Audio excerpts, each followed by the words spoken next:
Lasya Veramachineni. Lasya, stand middle of the dais. Okay. Lasya, no, sir. Your speech is so valuable, so precious to our country. ఎక్కడ చూసినా apartments, పచ్చటి పొలాల్లో apartments, పచ్చని పొలాల్లో community homes, పచ్చటి పొలాల్లో factories. ఇలాంటి మహిళా రైతు పల్లెలు బయటికి రావాలి, వ్యవసాయం చేయాలి, వ్యవసాయం చేయించాలి. మనం అన్నమే తినాలి. 50 ఏళ్ళ తర్వాత నేనుండను. ఆ రోజు లాస్య ఉంటుంది. అప్పుడు లాస్య చూడాలి.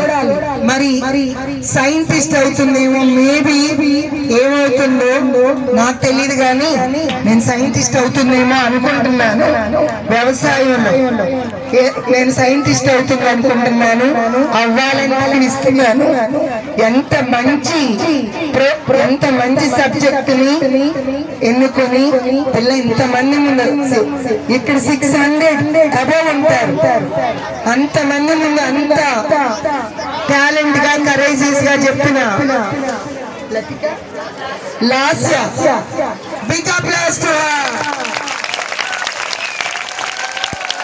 Well done Lasya. నీ సమక్షంలో చెప్పాలి నాతో పాటు, నీ సమక్షంలో నోబెల్ స్టూడెంట్స్ అయిన మేము రైతన్నను గౌరవిస్తామని, ఎంత పెద్ద జాబ్ లో ఉన్నా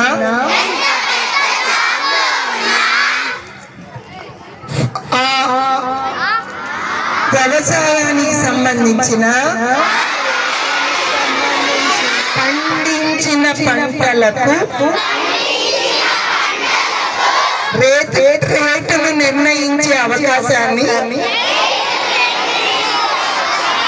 మీకు ఇస్తామని, ప్రభుత్వం మీకు ఇవ్వాలని మనస్ఫూర్తిగా రైతులకు కోరుకుంటున్నాము. జై కిసాన్.